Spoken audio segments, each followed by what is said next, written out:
Hello, I'm Amy. Welcome to the Museum of the History of Science. Instruments from some of the most important scientific breakthroughs of the modern era are here. The museum has an unrivaled collection of scientific artifacts, and there are incredible objects wherever you look. This device was used by the Italian inventor Guglielmo Marconi to illustrate how radio waves work. Whenever he pushed a button, a bell would ring on the other side of the room. This was the first step towards the invention of the radio, which began the age of the mass media. Biologists in the 1930s and 40s used this apparatus to develop and test the revolutionary drug penicillin.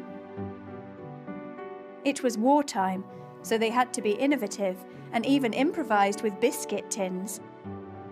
But despite the lack of proper equipment, this research led to the large-scale production of the world's first antibiotic.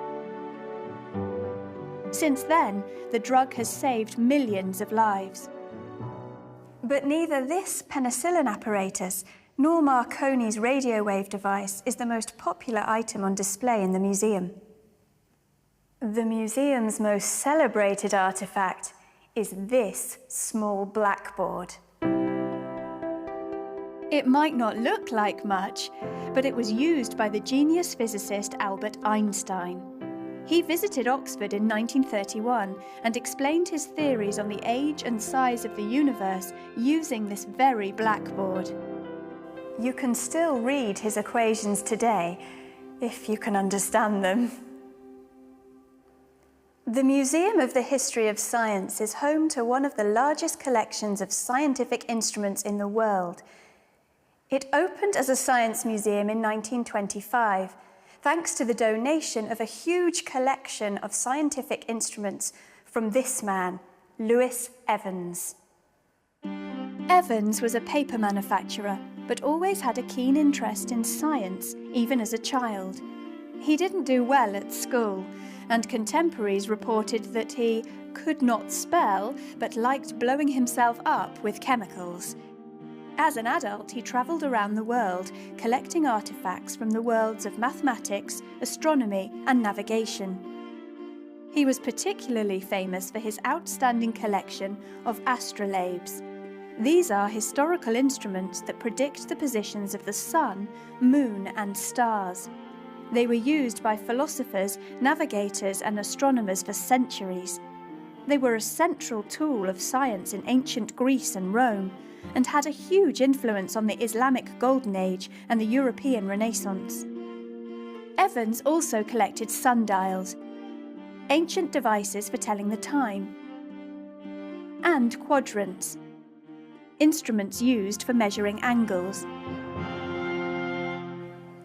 Today, Evans's items are still central to the museum's exhibition, but over the last 90 years, the collection has grown. These two beautiful 18th century globes, for example, one showing a map of the world, the other showing a map of the stars, used to sit in the library of Oxford University's All Souls College. This ornate silver microscope belonged to King George III. This old astrolabe was Queen Elizabeth I's. And the famous British engineer Isambard Kingdom Brunel owned this sextant, an instrument used to measure the angles between 2 points.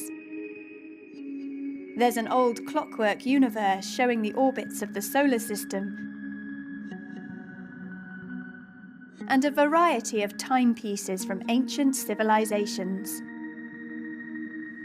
Some people think that science is all about facts and figures, but the items on display here, whether it's a beautifully crafted 16th century astrolabe or a wartime biscuit tin, really bring science to life.